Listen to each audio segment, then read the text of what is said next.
మా దేవాలయాలు పండుగలు వస్తే, ఉత్సవాలు వస్తే, మామూలుగా జిల్లా ప్రాంతంలో ఉన్నటువంటి దేవాలయాలు చూస్తే దేవుడి కంటే కూడా ఈ పాలక మండలి యొక్క ఫోటోలు, ఫ్లెక్సులు ఊరంతా వేసి తగిలించి మాకు దేవుణ్ణి చూడాలో తెలియదు, వీళ్ళ మొహాలు చూడాలో తెలియదు.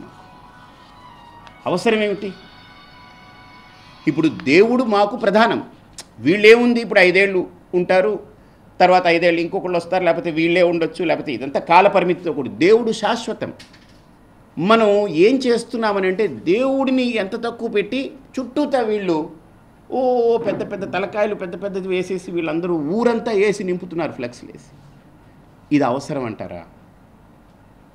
అవసరం లేదు. ఈ డబ్బంతా ఎక్కడి నుంచి ఖర్చు పెడుతున్నారు?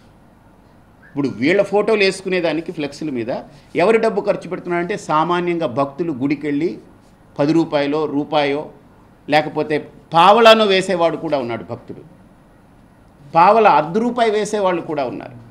బయట అడుక్కుని ఇంటికి వెళ్ళేటప్పుడు సాయంత్రం పూట వాళ్ళు అడుక్కుని వచ్చినటువంటి సొమ్ములో కొంత డబ్బు తీసి దేవుడికి ఉండిలో వేసినటువంటి పరమ భక్తులు కూడా ఉన్నారు బయట.